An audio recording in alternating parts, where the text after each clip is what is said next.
Boas-vindas a esta nossa análise de hoje. A gente vai dar um mergulho profundo em uma verdadeira mudança de paradigma sobre a vida após a morte. A ideia aqui é deixar um pouco de lado aqueles mitos antigos e construir uma compreensão muito mais clara e lógica sobre o que chamamos de além. Para isso, vamos usar uma linguagem espírita bem fundamentada para decodificar como esse universo fascinante realmente funciona. O nosso roteiro é bem direto. Vamos passar pelas visões tradicionais do além, entender a realidade do mundo espiritual, desvendar a famosa lei da sintonia, questionar onde nós estamos exatamente agora e fechar com o poder da vibração. É um mapa que vai desde a desconstrução de crenças antigas até conselhos super práticos sobre como lidar com a perda de quem a gente ama. Começando pela parte 1, visões tradicionais do além, e aqueles velhos mitos de punição e recompensa. Historicamente, a humanidade sempre tentou imaginar o além, né? E a resposta quase sempre apontava para um lugar físico. Pensa só no contraste. De um lado, a gente tem aquela visão bem tradicional com a qual muitas civilizações cresceram, a ideia de um julgamento final, onde os bons iam para um paraíso cheio de prazeres e os maus para um lugar de sofrimento imposto eterno. Tinha até história de inferno de fogo e inferno de gelo. Acreditava-se que a geografia do lugar ditava o seu sofrimento. Mas aí vem a visão espírita e traz uma inovação completa. O mundo espiritual não é um mapa cheio de punições geográficas. Na verdade, é uma realidade viva, moldada inteiramente pelo nosso estado mental, onde as consequências são guiadas única e exclusivamente pelo nosso próprio livre-arbítrio. O que nos leva à parte 2, a realidade do mundo espiritual e a anatomia da alma. Já que não estamos falando de lugares físicos, como é que essa mecânica funciona na prática? O grande segredo aqui é um conceito chamado perispírito. Basicamente, é o nosso corpo espiritual. E o que é sensacional sobre isso é que as condições e a densidade desse corpo são alteradas diretamente pelos nossos pensamentos, emoções e pelos nossos apegos. E olha, não é uma metáfora, tá? É literal. Quanto mais a gente se prende a emoções pesadas, instintos puramente materiais ou paixões desenfreadas, mais denso e pesado esse perispírito fica. Por outro lado, pensamentos mais elevados deixam ele sutil e extremamente leve. E é exatamente isso que fundamenta a parte 3, a lei da sintonia, como o nosso mundo interior acaba ditando o nosso ambiente. A sintonia é essencialmente um alinhamento energético, uma afinidade magnética. Aqui no nosso mundo físico, pessoas de todos os níveis de caráter dividem a mesma sala, pegam o mesmo ônibus, tudo misturado, certo? Mas no plano espiritual, a lógica muda completamente. Pela lei da sintonia, os espíritos são atraídos naturalmente para ambientes e comunidades que batem exatamente com a vibração mental deles. Ninguém é mandado para um lugar como se fosse um castigo. É a própria vibração da consciência que a conecta ao seu lugar de afinidade.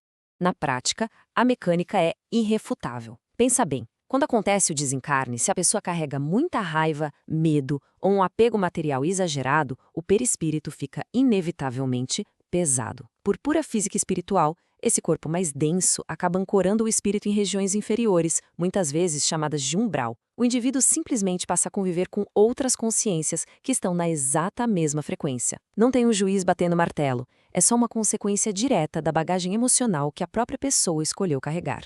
Mas o outro lado da moeda traz um alívio enorme. Quando a gente pratica o desapego, a empatia e cultiva o amor, o perispírito se sutiliza, ele perde densidade. O resultado, uma liberdade incrível.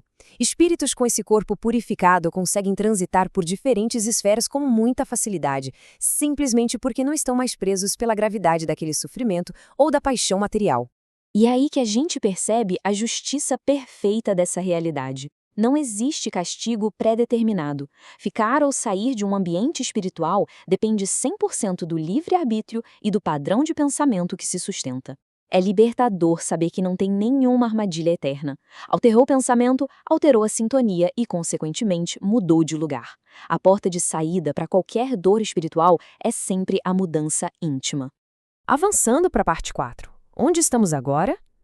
A vida espiritual, na verdade, já está acontecendo. É super comum a gente ficar ansioso pensando, nossa, para onde vamos depois que a vida acabar? Mas essa filosofia inverte a lógica de um jeito que empodera muito a gente. A verdadeira pergunta, aquela que importa mesmo é, onde é que nós estamos exatamente agora? Porque o lugar e a vibração que a nossa mente habita neste instante já é o nosso endereço espiritual definitivo. A verdade é que a gente não vai virar espírito um dia lá na frente. Nós já somos espíritos agora, só que usando um corpo físico temporário para interagir. Uma prova incrível disso é o nosso sono.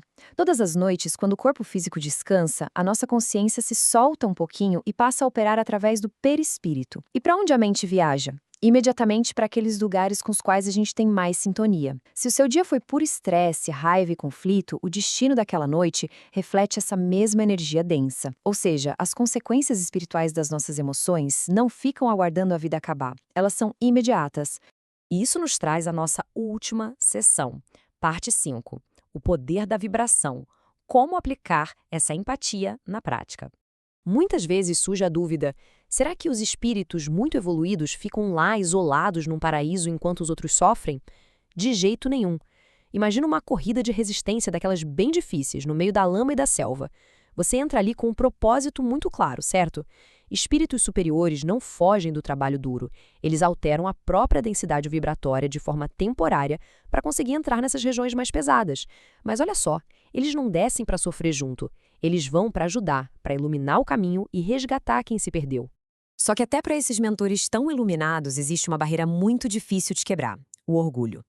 Eles podem descer até as áreas mais densas, podem dar conselhos e oferecer amor infinito, mas por causa daquela regra de ouro do livre-arbítrio, eles não podem forçar ninguém a mudar. O maior obstáculo de quem está sofrendo não é a escuridão em volta, é a própria recusa em pedir ajuda, aquele orgulho de não querer admitir o erro e recomeçar. Então, como é que a gente que está aqui pode realmente ajudar quem já fez a passagem? Esse é um dos conselhos mais reconfortantes. Cultivar um desespero profundo, tristeza e lamento constante cria uma carga energética que funciona literalmente como uma âncora pesada para quem partiu.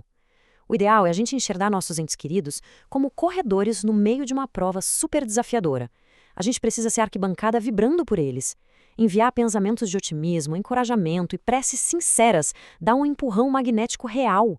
É um fôlego extra que a gente manda daqui e que impacta diretamente a jornada deles lá. Entender essa linguagem espírita e como essas engrenagens funcionam nos dá ferramentas valiosíssimas para vivermos com muito mais inteligência emocional hoje e amarmos de forma mais lúcida aqueles que apenas mudaram de plano. Imagina só como o mundo seria se todo mundo entendesse que o paraíso e os vales sombrios são, na verdade, os ecos da nossa própria mente. Bom, se essa nossa exploração expandiu a sua forma de enxergar a vida, morte e o universo espiritual, não deixe de seguir o nosso canal e comente aqui embaixo como essa perspectiva transforma a sua visão sobre o agora e sobre o infinito. Um grande abraço e até a próxima!